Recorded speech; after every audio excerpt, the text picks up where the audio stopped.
It's time for the Wrestling Observer Extra. One more time for old time's sake. With Dave Meltzer, right here on The Law. Live audio wrestling. And let's go. We're now smoking with the best. Welcome back. Just after 1 a.m. still to come, Labransky's interview with Mick Foley as Titlebout Trivia as well. But right now, I think someone who's been tweeting out tonight that can relate to the election going on in the U.S. and all the fact-checking going on. Dave Meltzer, I enjoyed your tweet tonight. They're doing fact-checking like you do when Hogan writes a book. When a lot of people write books.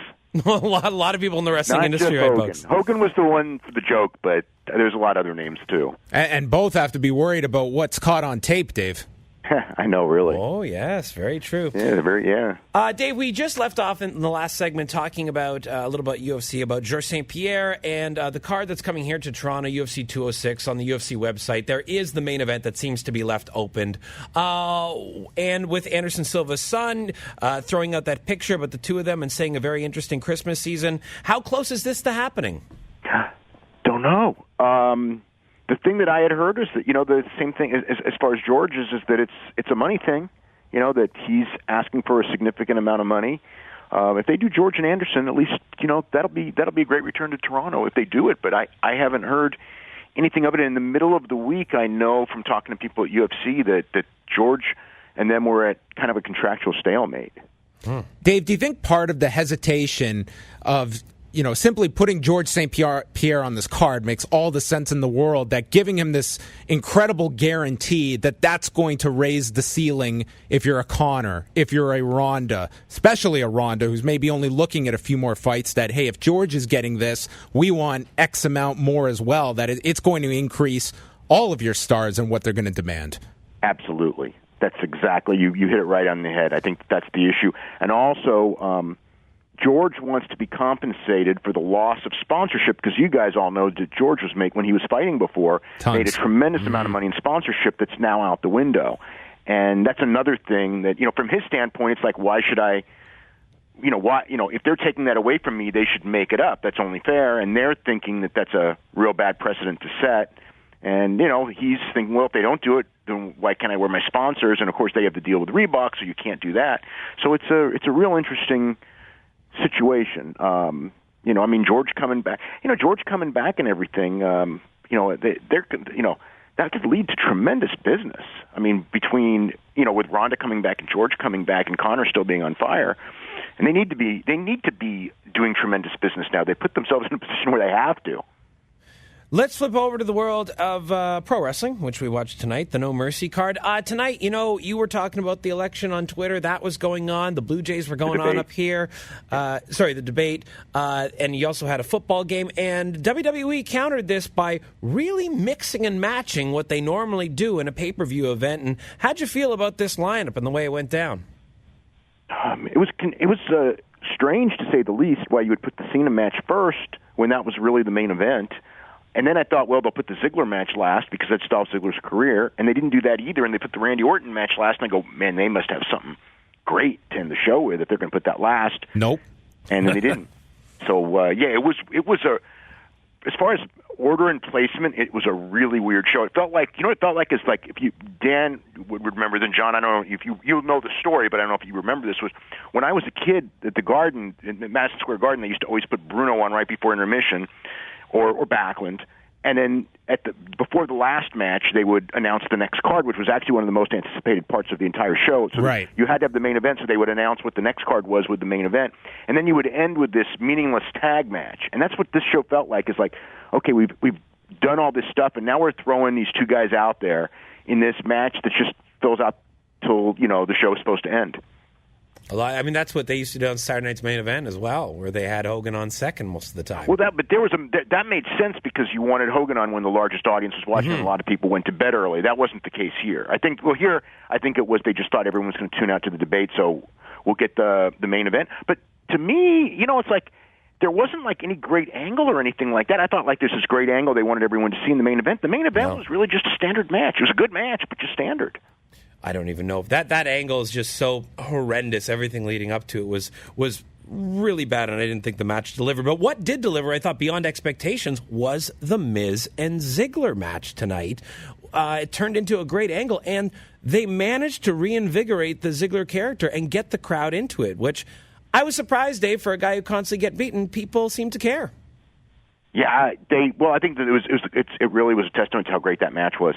That because I don't know if they were really that into it when it started, but with everything, and then especially when they did the Spirit Squad guys, and it was like I think one of the things that made the match was that everybody thought he was going to get screwed in the end because he always does, and then when he won, it was like, wow, he didn't. But even without even without people knowing who won, I thought in like the last couple of minutes of the match, the people were on their feet. I mean, it was really hot, like you almost never see at a WWE show. Becky Lynch, do we know what happened? It's not an injury. It's a medical condition, and exactly what it is, I don't know. But it's not, she's going to be back in a couple of weeks. It's not serious, but she's out for a few weeks. And she tweeted a picture of herself in hospital, it looked like, tonight. So she's in the hospital. Let's talk about other comebacks. Goldberg. We all expected, we heard news that he's supposed to be at Survivor Series wrestling Brock Lesnar, and he was on ESPN, but this announcement was not made. I know. I was really surprised. I figured, especially with it all coming out during that week, I thought that they would, I thought that's what that was all about. But I guess the idea is they don't want to undercut Hell in a Cell by giving you a main event before Hell in a Cell takes place. That was what it was kind of explained to me. But I thought, he should have at least teased it more. I mean, Heyman was teasing it on Twitter. There was no question about it. And it's not like a secret that it's going to happen. I was surprised the way Bill put it because Bill is one of those guys where he really doesn't want to not tell the truth, but with him doing this thing of maybe towards the end of the year, I thought it was like that was almost like saying I'm not going to be ready and I don't know if he's going to back out and then they're going to have to make it later. There's an argument for the Alamo Dome instead of Survivor Series, but I think the key with the Survivor Series is that it's right before the big the Thanksgiving week, which is the big sales week for the video game, and they want it, that's kind of like what the timing of everything is. That's why they're going to do it on that weekend. And as far as, because most would expect if you're bringing Goldberg back, put him at WrestleMania, but the thought process is Lesnar has an opponent at WrestleMania. Yes. And is that opponent Shane McMahon? I don't know that factually, but it was certainly hinted to me. And if you watched, when Lesnar left, I mean, Shane was cutting promos on him, so that was kind of the direction. Unless Shane's going to bring in someone to face Lesnar, and I don't. Who knows? Who knows how they're going to do it? But yeah, that was certainly the idea. Dave, over the last number of days, have you been able to make sense out of Alberto Del Rio and his contradictory stories? We've gotten two stories out there, and it seems that has led to the most confusion here involving this stabbing that we didn't know a week ago tonight about why he missed a AAA show. That all came to the surface Monday, but it seems that his stories have just led to all these signals being crossed now. Yeah, it's exactly what you said. I think everyone is skeptical of exactly what happened. There's, again, you probably called the police. I know I did, and it was got a very unsatisfactory answer in the sense that it was just weird when you call a police department. Was there celebrity stabbed, and they acted like they knew nothing. It's like whenever there's something that's involved, like a celebrity, when you call the police, they're expecting your call and they know what you're going to ask, and they're ready. And then the idea that we need to get an address, and then we were unable to get the address of or where it happened or anything from him. So it really, you're just going like, why is this so hidden? And there's obviously a reason why, but we'd have to speculate to what that would be. Yeah, and he's already worked another match, which you had the chance to see. He worked a couple of matches. He worked Thursday and he worked yesterday in England. So it's obviously not that. I mean, you hear stabbed or slashed, right? He was stabbed in several places. He worked with a shirt on. He never took his shirt off. I got a tweet from somebody. A text from somebody over there who said he never took his shirt off, so nobody could see, and he had his forearm all taped up. Where he allegedly got stabbed, where he said he didn't. He had pictures with the marks and everything like that. And the one match, I saw one of the matches of the two, the Thursday match, And, I mean, he could move around, and he was happy, and it wasn't bad, but he also didn't do a whole lot either. So it was kind of like, and they talked about it in the commentary that he'd been stabbed, which it's kind of amazing. You get stabbed on a Sunday, and you're flying to England and working on the next Thursday and Saturday. It's I don't know what to say. And no phone. And that was a weird one. Yeah, exactly. He said his phone was broken, but Paige has a phone, so that made no sense to me at all. The idea that he didn't call anyone because, he lost his phone or the phone broke. It's like, his girlfriend's got a phone, and certainly someone's going to have a phone. He's in San Antonio where he lives, so at some point he could probably go home, and I'm guessing he's got a phone at home. That made no sense at all. TNA also wrapped up their television tapings today. Hurricane Matthew postponed some of them, but now that they have got these tapings at least under them, are we any closer, Dave, to any kind of an announcement, or do you expect things to kind of cool down over the next few weeks because they don't necessarily have a gun to their head in order to secure any more financing immediately?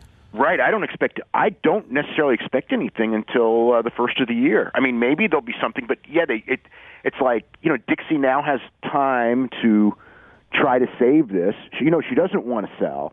She's been doing this. Billy Corgan wants to buy, Aerolux wants to buy. It keeps going back and forth as to exactly what's happening there. The tape library stuff, I don't believe that they've sold the tape library to WWE. I know it's been reported that this week, but I absolutely do know that that's been, that's in play, or at least there's talks. So like when Dixie Carter, kind of denied that, it's like, yeah, at that moment she was probably telling the truth, but they're definitely in talks about selling that library, which would give them more cash, but that's a short-term thing, and but you're selling out your history. So, yeah, but they're filmed. They're filmed through, I guess, mid-December, and they'll probably do a couple of recap shows, and then the idea is to come back in January, is what we're hearing, and probably not in Orlando.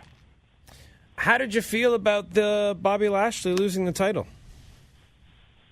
I thought it was weird that you spend months building up the EC3 match. I was sure he was going to lose to EC3, and then he beats EC3 clean, and then he loses to Eddie Edwards, who hasn't been pushed in the slightest and lost on the pay-per-view.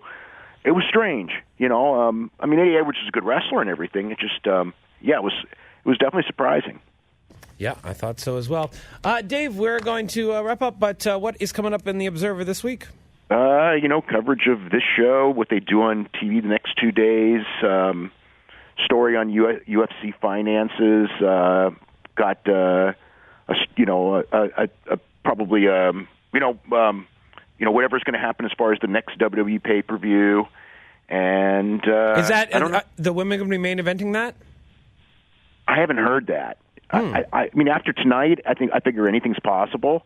I mean, I have heard from people there who have speculated on it, but it could. It's like I almost think that they should, because it's like a hook. Yep. The first time ever. And it's Boston, and that's Sasha Banks' home. Oh, so she's losing the title then? Yeah.